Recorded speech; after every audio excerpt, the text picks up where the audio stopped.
ये इस क्लास अभी कल हम डिस्कस कर रहे थे लॉजिकल क्लॉक सिंक्रोनाइजेशन। ठीक है, तो types of clock synchronization, two types, physical clock synchronization and logical clock synchronization. For physical clock synchronization the concepts that we discussed that क्या थे वो UTC, Christian's algorithm and Berkeley algorithm. ठीक है, now for logical clock synchronization there is only one algorithm that you have to study, that is a Lamport logical clock. ठीक है, before that what is this logical clock class, आपको क्या बताया था कल? Yes, tell me what do you mean by the logical clock? Any one of you write it in chat, write answer in your chat box. What is a logical clock? आपने क्या समझा logical clock क्या होती है? And what is the difference between physical and logical clock? Anyone?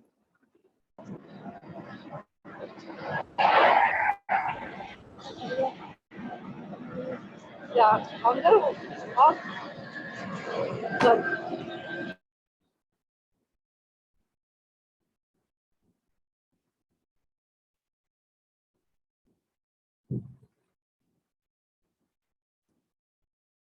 Here, logical clock is but it is a protocol on which all the nodes that are connected in a distributed environment must agree.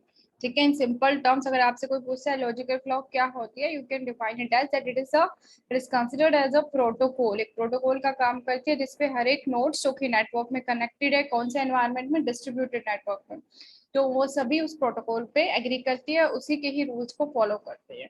ठीक है, in second way जो यहाँ पे अभी definition mention है जो हम कल डिस्कस कर रहे थे, logical clock is a mechanism for capturing the chronological and causal relationships in a distributed environment. It means जो आपका लॉजिकल क्लॉक एल्गोरिथम होता है वो किस कंसेप्ट के लिए यूज किया जाता है, it is use for this to concept, chronological and casual relationships. Mainly जो भी हमारे यहाँ पे सिंक्रोनाइजेशन होती है according to the logical clock, तो वो आपकी कैजुअल रिलेशनशिप पे बेस्ड होता है. ठीक है, क्रोनोलॉजिकल क्या था, जिसमें कि कोई भी प्रोसेस या कोई भी इवेंट है that depends on its previous and the successor events. अगर कोई इवेंट अकर हो रही है विद इन अ सिस्टम, तो वो इवेंट की जो एग्जीक्यूशन है it will depend on it's predecessor and also on it's successor events. जैसे कि आपने वाटरफॉल मॉडल स्टडी किया है, वाटरफॉल मॉडल में क्या होता है कि जैसे आपने स्टेजेस में आप उसका डायग्राम ड्रॉ करते हो वाटरफॉल मॉडल का, अगर आपको याद हो तो first stage, then second stage, after that the third stage and so on. ठीक है, जितनी आपकी 7-8 स्टेजेस होती है एसडीएलसी की, वो कंप्लीट आप यहाँ पे मेंशन करते हो. तो फर्स्ट स्टेज क्या है, जैसे आपकी सपोज फिजिबिलिटी स्टडी होती है आपकी फर्स्ट स्टेट. नेक्स्ट स्टेट आपकी क्या रहती है, requirement analysis, after the design, coding, testing, implementation, all these phases. ठीक है, तो जैसे अब हमारे पास फर्स्ट यहाँ पे स्टेज है फिजिबिलिटी स्टडी. तो फिजिबिलिटी स्टडी में हमें पता है, फिजिबिलिटी स्टडी में क्या होता है कि ये चेक किया जाता है जो प्रोजेक्ट बिल्ड करना है वो project economical and technical point of view से फिजिबल है कि नहीं, यानी कि वो जिनको भी जो भी सॉफ्टवेयर डेवलपमेंट टीम है क्या वो उसको बना सकती है, उनके पास इतना बजट है और इतना टेक्निकल रिसोर्सेज है कि जिसकी वजह से या जिसकी हेल्प से उसको बना सकते हैं. अगर वो फिजिबल होता है यानी कि they can build with the available resources, तो ही वो प्रोजेक्ट की आगे डेवलपमेंट स्टार्ट होती है. तो उसके बाद नेक्स्ट हमें पता है इसमें क्या क्या था आपका फेज, जैसे रिक्वायरमेंट एनालिसिस, जिसमें कि आपका एसआरएस प्रिपेयर किया जाता है, आपको पता होगा, जिसमें सभी डिटेल्स होती है प्रोजेक्ट की, एंड आफ्टर दैट डिजाइन. तो इस तरह से ये सारे स्टेप्स इसमें कंटिन्यू रहते हैं. तो यहाँ पे होता क्या है इस मॉडल में कि जो आपकी स्टेज है, कोई भी एक पर्टिकुलर स्टेज, वो अपनी प्रीवियस स्टेज की आउटपुट पे डिपेंड करती है. जैसे यहाँ पे क्या था, रिक्वायरमेंट एनालिसिस है, तो requirement analysis depends on this feasibility study. If the project is considered to be feasible then only the requirements will be gathered from the client. ठीक है, इसी के बाद इसी की तरह जैसे रिक्वायरमेंट एनालिसिस एसआरएस प्रिपेयर हुआ, आफ्टर दिस एसआरएस प्रिपरेशन जो डिजाइन है सिस्टम का, प्रोजेक्ट का, वो आपका स्टार्ट होता है. तो इसमें क्या है कि डिपेंडेंसी हो रही है इनकी आपस में, प्रीवियस स्टेट की जो आउटपुट है वो इस स्टेट के लिए इनपुट बनती है. ठीक है, तो सेम यहाँ पे इस टाइप के रिलेशनशिप्स जो रहते हैं वो आपके एग्जांपल होते हैं क्रोनोलॉजिकल टाइप के, क्रोनोलॉजिकल रिलेशनशिप. इसमें सिर्फ आपका प्रीवियस स्टेट पे यहाँ पे डिपेंड है क्रोनोलॉजिकल पे अगर कोई एग्जीक्यूट हो रहा है, जैसे सपोज ये स्टेज आपकी एग्जीक्यूट हो रही है, तो इसकी जो एग्जीक्यूशन होगी वो दोनों पे डिपेंड करेगी। प्रीडिसेसर को भी कंसिडर किया जाएगा और इसका नेक्स्ट सक्सेसर क्या है, ठीक है। जैसे अब इसमें अगर हम लेते हैं यहाँ पे सक्सेसर, इसका डिजाइन फेस ही होना चाहिए, तो ऑब्वियसली पहले डिजाइन ही होगा, उसके बाद फिर उसकी क्या की जाएगी, कोडिंग की जाएगी, टेस्टिंग की जाएगी। अगर मैं डायरेक्टली यहाँ टेस्टिंग फेज लिख देती तो क्या है, वो सक्सेसर गलत हो जाता, सक्सेसर स्टेज, क्योंकि सबसे पहले डिजाइन ही तो करना पड़ेगा, उसके बाद ही उस पर नेक्स्ट ऑपरेशन अप्लाई होंगे, ठीक है। तो इस तरह से क्रोनोलॉजिकल रिलेशनशिप से नेक्स्ट कैजुअल रिलेशनशिप, ये आपको मैं बता रही थी। कैजुअल रिलेशनशिप क्या होता है, that is also known as the happen before relationship. Casual relationship को हम क्या बोलते हैं, हैपन बिफोर।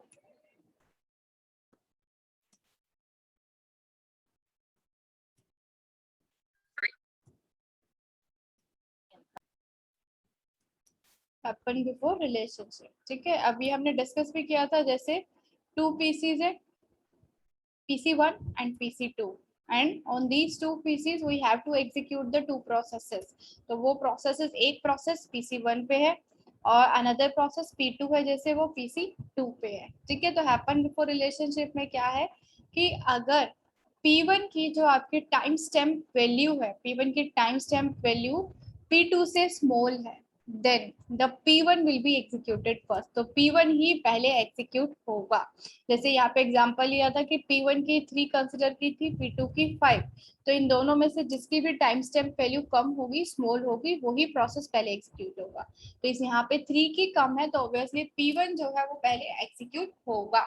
अब अगर अपोजिट केस होता कि यहाँ पे आपकी 5 होती P1 की टाइम स्टैम्प वैल्यू और P2 की 3 होती, तो उस केस में P2 एग्जीक्यूट होगा।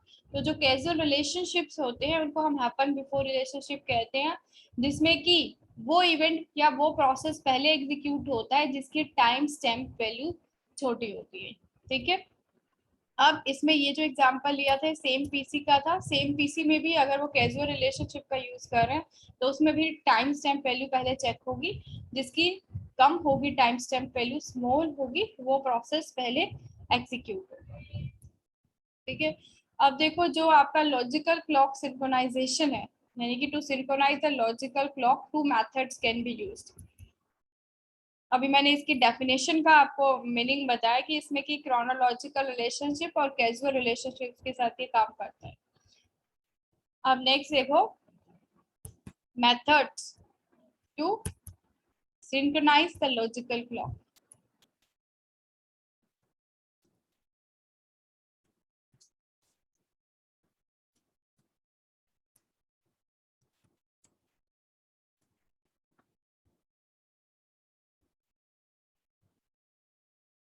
देयर आर टू मेथड्स, ठीक है। First is to order the events, यानी कि जितनी भी इवेंट्स अकर होनी है सिस्टम में या फिर प्रोसेस से जितने भी एग्जीक्यूट हो रहे हैं हम उस पर ऑर्डर दे देंगे, टू ऑर्डर द इवेंट्स, ठीक है। ऑर्डर द इवेंट्स मतलब सिंपल कि अगर हमारे पास 3 प्रोसेसेस हैं दैट वांट्स देयर एग्जीक्यूशन, तो simply based on the priority system क्या करेगा, इनको ऑर्डर दे देगा कि फर्स्ट सपोज P2 को दे दिया कि फर्स्ट ये एग्जीक्यूट होगा, आफ्टर दैट P1 एग्जीक्यूट होगा and after that P3 execute होगा, ठीक है। तो जो भी ऑर्डर डिफाइन किया जाएगा उसी के अकॉर्डिंग प्रोसेसेस एग्जीक्यूट होंगे, ठीक है। बट ये जो मेथड है इसको अडॉप्ट नहीं किया जाता, जो सेकेंड मेथड मैं आपको बताऊंगी उसको ही यूज किया जाता है। क्यों नहीं अडॉप्ट किया जाता, क्योंकि अगर ऑर्डरिंग ऑफ इवेंट्स होती है उस टाइम पे सिंक्रोनाइजेशन प्रोवाइड करने के लिए हर एक क्लॉक की टाइमिंग सेम होनी चाहिए, ठीक है। जैसे 100 सिस्टम है और 100 सिस्टम पे जो टाइमिंग है, अगर एक सिस्टम पे टाइम है 2 PM, तो 100 के 100 सिस्टम पे ही 2 PM होना चाहिए।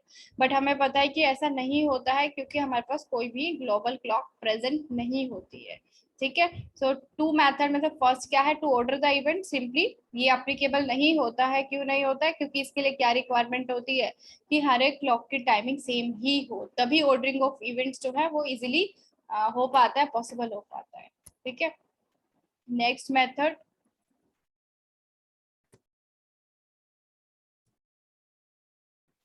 To use the time stamp with each process.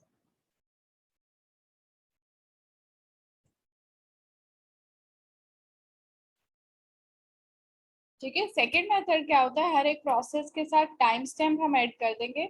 और टाइम स्टैम्प का क्या, इसकी कैसे फंक्शन करेगा अभी बताया था। जिस प्रोसेस की the process with the smaller time stamp value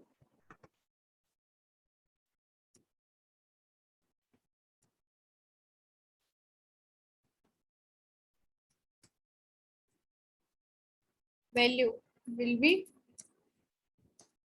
the first to execute smallest in place of smaller, क्योंकि अगर मल्टीपल प्रोसेस है तो स्मॉलेस्ट। ठीक है, the process with smallest time stamp value will be the first one that will execute. So these are the two methods. ये किसके लिए है, to synchronize a logical clock. So first method is not used by because it is not possible to do या फिर to have the same time on all the systems that are connected over a network. So second method is used for this logical clock synchronization, that is the timestamp method. Timestamp method में क्या है, simply हर एक process के साथ we have to attach the timestamp value. अब timestamp value मैंने आपको कल बताया था, timestamp value है क्या, simply the clock time. जो क्लॉक टाइम है हर एक सिस्टम का वो ऐड किया जाएगा। ठीक है, तो वो टाइम स्टैम्प वैल्यू ऐड हो जाएगी जब भी नेटवर्क पे एक प्रोसेस जो है एग्जीक्यूट होगा, या फिर एक सिस्टम पे है वही या फिर मल्टीपल सिस्टम पे है, तो उसमें सब में ही उनकी टाइम स्टैम्प वैल्यू चेक होगी।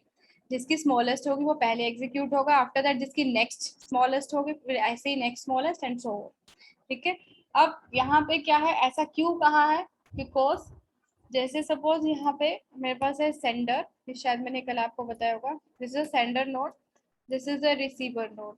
ठीक है, सेंडर, अब यहाँ पे जो P1 P2 P3 है, इनमें से कोई भी सेंडर हो सकता है, कोई भी रिसीवर हो सकता है कि P1 को कम्प्लीटली एग्जीक्यूट होने के लिए P2 की रिक्वायरमेंट, वैसे जैसे P2 को एग्जीक्यूट होने के लिए P3 की रिक्वायरमेंट हो।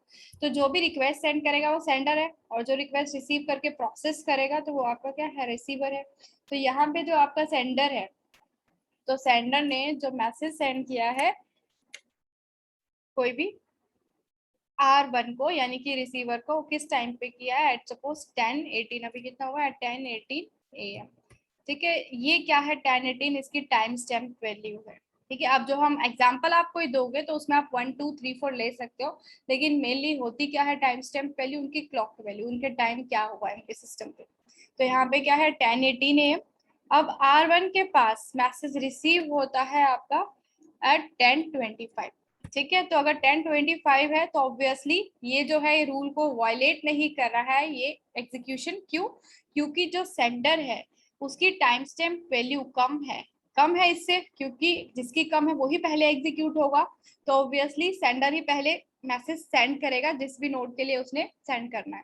ठीक है, तो 10:18 पे इन्होंने सेंड किया सेंडर वन ने, और रिसीवर ने 10:25 पे रिसीव किया। अगर ऐसा कोई एग्जांपल है तो इट मींस वहां पे जो आपका प्रोसेस चल रहा है लॉजिकल क्लॉक सिंक्रोनाइजेशन का, बिल्कुल एग्जैक्ट चल रहा है, सही चल रहा है। ठीक है, अब लेकिन समटाइम्स क्या होता है, over the network there is a problem. क्या प्रॉब्लम होती है, कई बार क्या देखने को मिलता है, जैसे इधर सेंडर वन ने क्या किया 10:18 पे डेटा ट्रांसमिट किया, और रिसीवर के पास जो डेटा रिसीविंग का टाइम दिख रहा है वो कितना है यहाँ पे 10:15 AM। तो ये इस टाइप का अगर कोई कंसेप्ट आता है, कोई एग्जांपल आता है, it means it is not correct. यहाँ पे क्या करते हैं सेंडर एंड रिसीवर, तो प्रोसेसेस जिस प्रोसेस के पास जाता है, जैसे कि R1 है, तो R1 ने रिसीव किया वो डेटा, तो यहाँ पे क्या कहेंगे हम कि जो R1 है वो रूल्स को वायलेट कर रहा है। क्यों वायलेट कर रहा है, क्योंकि जो आपकी टाइम स्टैम्प वैल्यू है जिसकी कम होगी वो ही पहले एग्जीक्यूट होगा।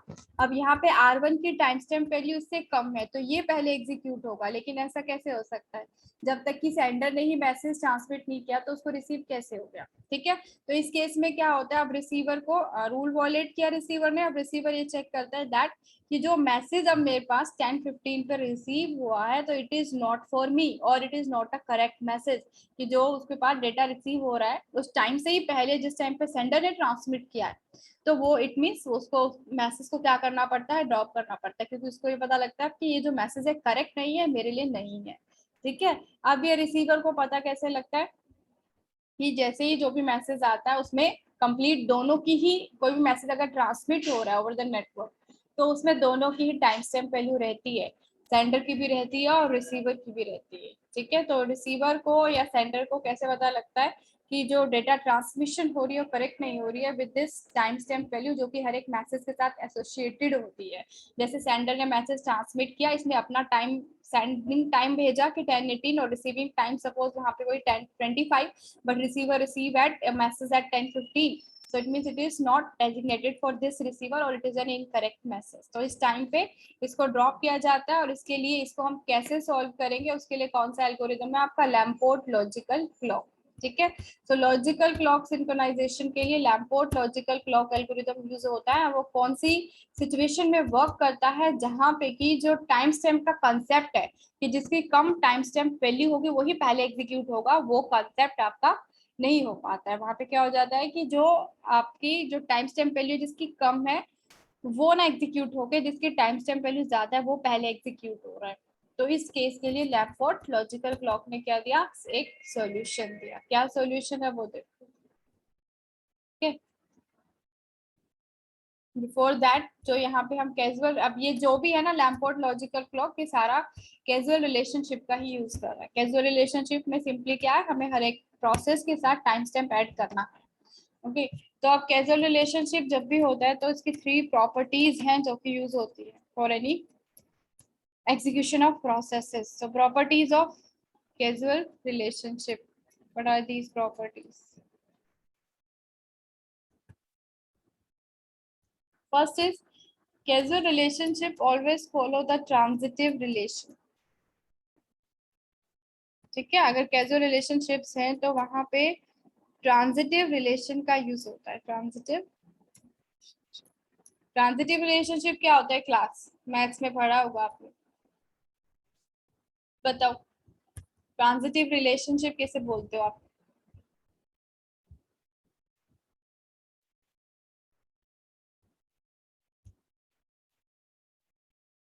ये होता है ना, अगर मैं यहाँ पे लेती हूँ एक condition a is less than c, sorry b ले लो इसको,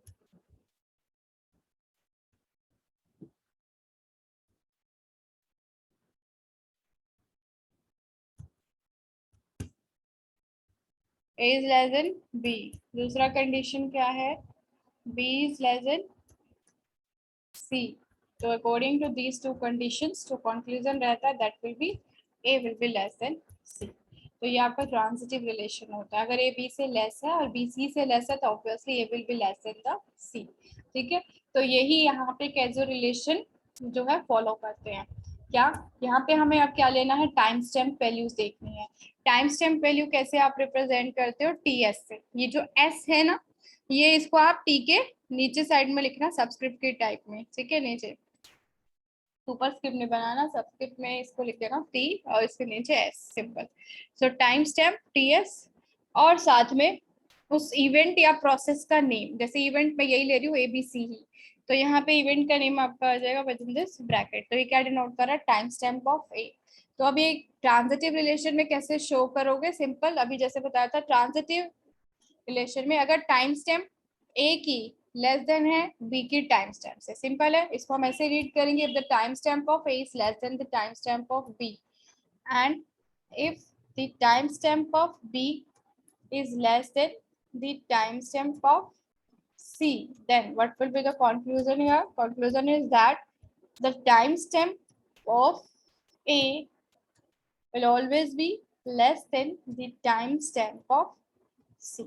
ठीक है, ऐसा क्यों है, क्योंकि जो हमारा ए है सबसे स्मॉल है, तो ऑब्वियसली अगर ए बी से स्मॉल है तो हमें पता ही है, और बी सी से स्मॉल है तो ए सी से स्मॉल होगा ही। तो यहाँ पे अगर टाइम स्टैम्प वैल्यू सिंपल आप नंबर में ले सकते हैं, ए की 1 है, बी की 2 है, इस तरह से यहाँ पे भी बी की अभी जो ली थी दैट इज 2 एंड सी की वैल्यू ले ली 3। तो यहाँ पे हमारे पास अगर हम लेते हैं then 1 will be less than 3 obviously. तो इनकी जो एग्जीक्यूशन होगी वो according to the time stamp values होगी।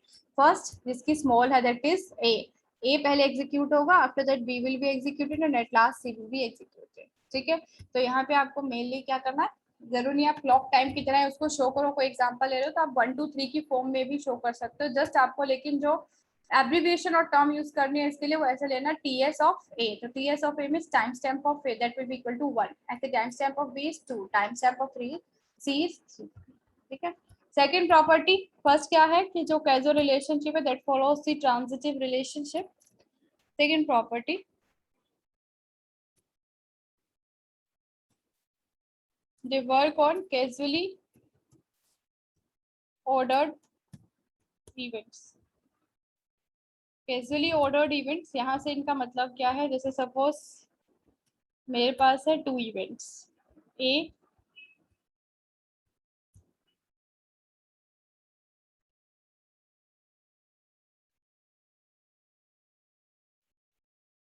This is implies A implies B, ठीक है, ऐसा कोई इवेंट ए implies बी, तो ये क्या डिनोट कर रहा है कि जो आपका ए है it will be executed first, पहले ए एग्जीक्यूट होगा, ठीक है। अगर कोई चेंजेस आता है ए के अंदर, if there is any change in the A in the process A और event A, then this change will definitely affect the execution on B और this change will definitely reflect in B, यानी कि A B दो events है, ठीक है। अब A में A पहले एग्जीक्यूट हो रही है इम्प्लाइज B, A पहले एग्जीक्यूट हो रही है क्योंकि A की यहाँ पे टाइम स्टेप वैल्यू क्या कंसीडर की जाएगी, स्मॉलर देन द B। अब A जैसे एग्जीक्यूट हो रही है और उसमें कोई चेंज आ रहा है, कोई चेंज जैसे ही A में आएगा वो B में भी जाएगा, यानी कि ऑर्डर्ड इवेंट, यानी कि सीक्वेंस में अभी जो आपको बताया था 1 2 3 4 जिसमें कि डिपेंडेंसी हो रही है कि अगर A में कुछ चेंजेस हो रहे हैं तो B में भी जाके इफेक्ट करेंगे, ठीक है। तो ये सेकंड इसकी प्रॉपर्टी थी, A implies B, it means A will be first execute and if any change in A then there will be definitely effect on the event B, ठीक है।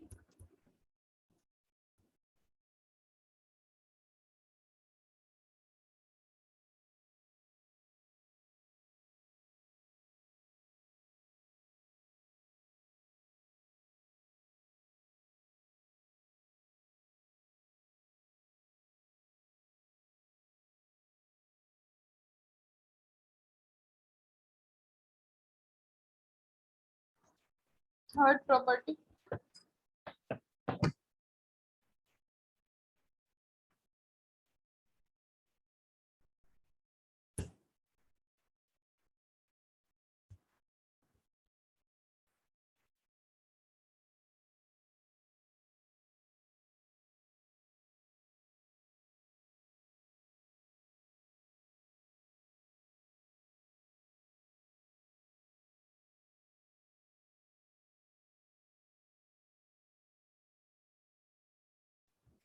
third property is this causal relationship must also support the concurrent events।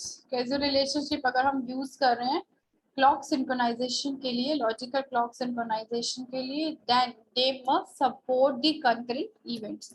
ये क्या बोलते हैं, क्यों ये लिखा है पॉइंट, क्योंकि हमें पता है कि जरूरी नहीं है ना कि सभी प्रोसेसेस जो है वो 1 बाय 1 एग्जीक्यूट हो, अभी तक जो हम पढ़ रहे हैं यहाँ पे इसमें तो 1 बाय 1 ही है ना। जैसे अगर आप ऑर्डरिंग देते हैं तो भी पहले फर्स्ट इसको ऑर्डर दिया फिर सेकंड फिर थ्री, इस तरह से अगर टाइम स्टैम्प के लिए तो भी 1 बाय 1 है कि पहले जिसकी टाइम स्टैम्प कम होगी वही एग्जीक्यूट होगा, but we also have the processes that need the execution at the same time. वैसे भी प्रोसेसेस होते हैं जहाँ पे हमें सेम टाइम पर ही उनको एग्जीक्यूट करना पड़ता है, ठीक है। तो जो आपकी कैजुअल रिलेशनशिप यूज हो रही है दे must support this concurrent event को भी वो सपोर्ट करे, ठीक है। कैसे करेगा वो हमें पता है, कंकरेंट एग्जीक्यूशन कैसे होती है with the help of mutual exclusion concept, ठीक है। तो यहाँ पे क्या है, कंकरेंसी को हम कैसे रिप्रेजेंट करते हैं, दिस इज ए और बी, ये जो स्ट्रेट लाइन है इनके बीच में double straight line that represents that A और B जो है that are executing at the same time, ठीक है। तो ये 3 प्रॉपर्टीज होती है मेनली कैजुअल रिलेशनशिप की। First is the transitive relationship follow करते हैं, सेकेंडली कैजुअली ऑर्डर्ड इवेंट्स को भी सपोर्ट करते हैं जिसमें कि जो फर्स्ट ऑर्डर्ड है इवेंट वही पहले एग्जीक्यूट होगा, बट अगर उसमें कोई चेंज होता है तो नेक्स्ट में ऑब्वियसली आता है।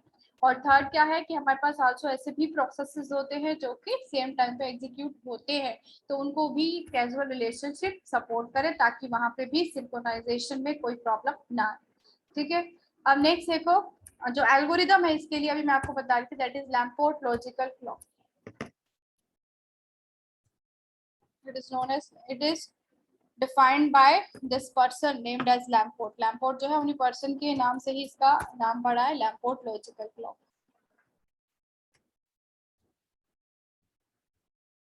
ठीक है, इसमें कैसे कैसे अप्लाई होता है देखो.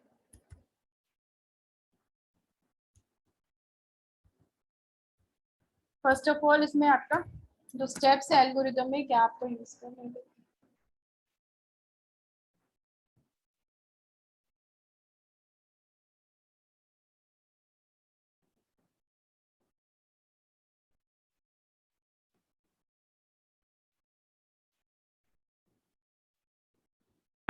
First step, that sender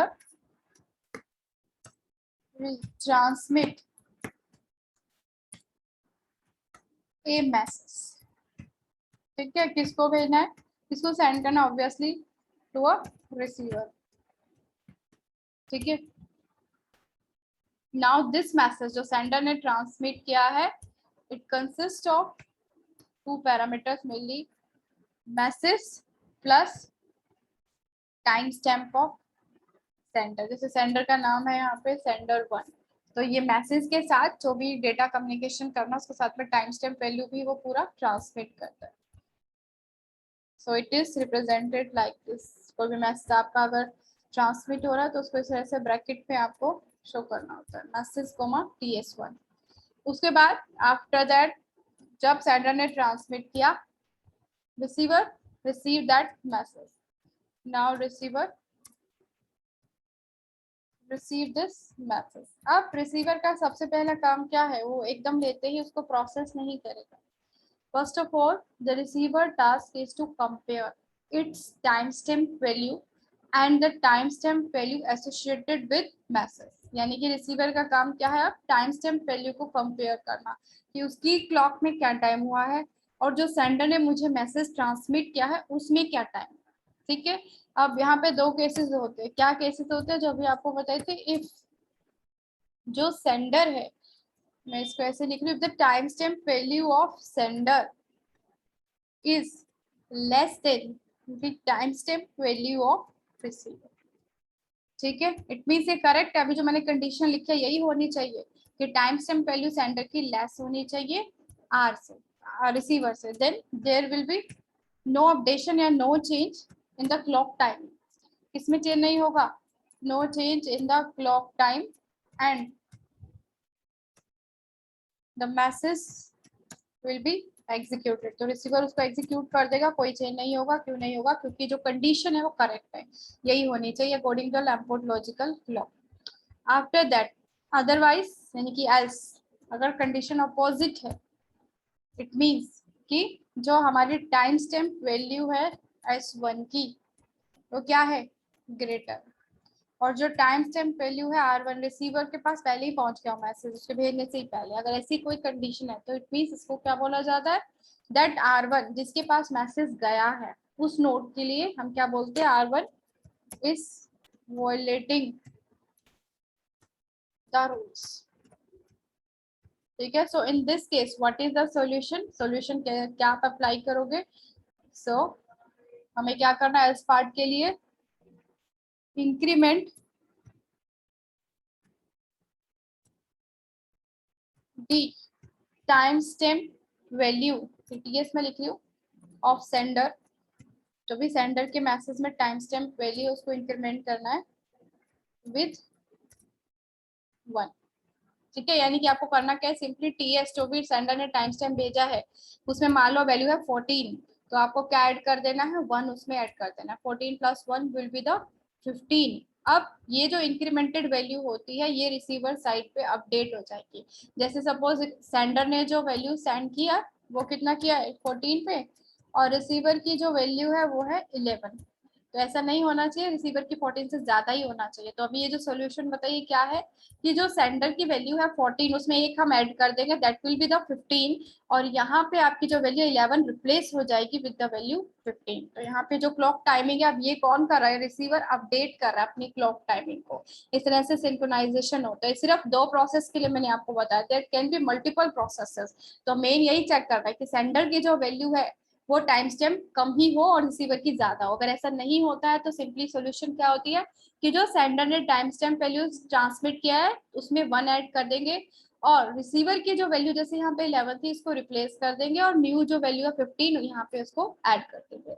अब होगा क्या कि इसके बाद का जितना भी डेटा होगा, 11 के बाद का जितना भी डेटा होगा वो सभी उतना अपडेट होगा जितना कि इनका डिफरेंस है। अब 11 थी पहले, 15 अपडेट हुई, 11 और 15 में कितना डिफरेंस है, 4 का, 4 का है। अब सपोज जो पहले वैल्यू थी R1 पे वो सीरीज में इस तरह से वैल्यू थी 11, 12, 14 एंड 17, ठीक है। अब अगर यहाँ पे रिप्लेसमेंट हो रही है तो उसकी जो रेस्ट ऑफ द वैल्यूज है वो भी चेंज हो जाती है। पूरा उसका जो क्लॉक टाइमिंग है उस टाइम के बाद का वो सारा अपडेट होगा। तो जैसे यहाँ पे 15 आया, इसी तरह से डिफरेंस हमने अभी देखा कि 4 का है, तो यहाँ पे 12 की जगह 16 हो जाएगी। Also at the place of 14 the value will be 18, ये क्लॉक टाइमिंग बता रही हूँ मैं आपको। और जो 17 है तो उसकी जगह भी 21 हो जाएगी। तो पूरा डेटा नेक्स्ट जो है सीरीज में वो सब अपडेट होगा। तो ये उसकी सोल्यूशन होती है यहाँ पे, ठीक है। थर्ड, जब वो पूरा रिसीवर जो है एग्जीक्यूट कर देगा मैसेज को, देन रिसीवर विल सेंड और response message to the sender.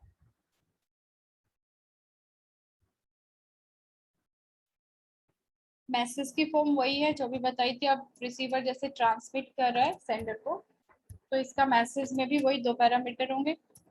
First of all the response message, जो भी उन्होंने रिस्पॉन्स एग्जीक्यूट किया है उस प्रोसेस को, उसका रिजल्ट, प्लस अब किसकी टाइम स्टैम्प होगी, अब रिसीवर की टाइम स्टैम्प वैल्यू जाएगी कि रिसीवर जो है अब इस टाइम पे वो रिस्पॉन्स वापस सेंडर को ट्रांसमिट कर रहा है। तो यहाँ पे the time stamp value of this receiver, ठीक है।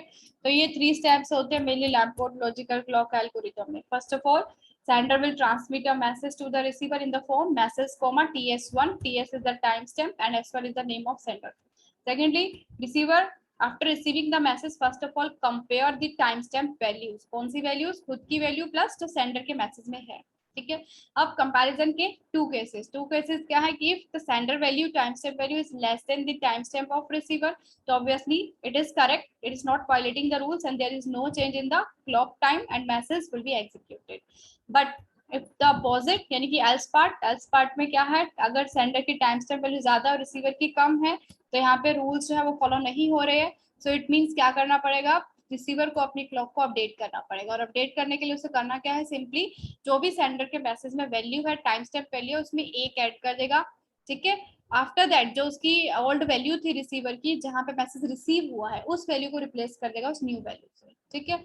अब उसके बाद की सीरीज में जितनी भी वैल्यूज होगी वो सब भी उतना ही अपडेट होगी जितना कि उसकी ओल्ड वैल्यू और न्यू वैल्यू में डिफरेंस है। क्लियर, ये स्टेप्स हो गया। फिर थर्ड स्टेप सिंपली जब वो प्रोसेस करेगा मैसेज, आफ्टर दैट वो रिस्पॉन्स सेंड कर देगा सेंडर को, और रिस्पॉन्स का भी फॉर्मेट यही होगा कि मैसेज प्लस जो भी अब रिसीवर जिस टाइम पे भी ट्रांसमिट कर रहा है रिस्पॉन्स वो टाइम स्टैम्प वैल्यू।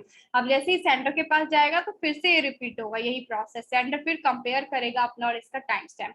तो अब इस टाइम पे रिसीवर ने भेजा तो इट मीन इस टाइम पे रिसीवर सेंडर की तरह एक्ट कर रहा है, तो उस क्या होना चाहिए कि इसकी वैल्यू कम होनी चाहिए, उसके बाद की वैल्यू सेंडर के पास कोई भी होनी चाहिए। अगर ऐसा ही है तो आपका जो एग्जीक्यूशन चल रही है पूरी प्रोसेस की पूरे नेटवर्क पे वो करेक्ट हो रही है, ठीक है। तो ये इसका मेथड है।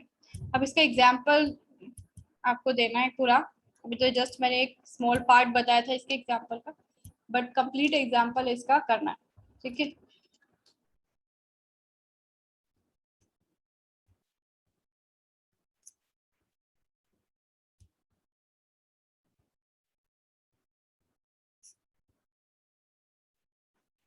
Wait, first of all, I'm taking the screenshot.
ठीक है, तो अब देखो एग्जाम्पल, एग्जाम्पल में आप क्या करोगे, you have to consider any three notes. Three notes का मतलब क्या है, sender and the receiver notes. तो आप कैसे कंसिडर करोगे, सिंपल, पूरा आपको क्लॉक टाइमिंग शो करनी है सभी नोट्स की एक सीरीज में। जैसे ये आपका कल ही हो पाएगा क्योंकि टाइम आपको होने वाला है। Simple, just suppose this is sender one, this is sender two, and this is the third note. I am not saying it sender, it is as a sender, क्योंकि सेंडर कब बनती है नोट, जब वो मैसेज किसी को भेज रही है। जब वो रिसीवर करती है तो उस टाइम पे वो रिसीवर करेक्ट करती है। ठीक है, now all of these have their own timing, clock timing.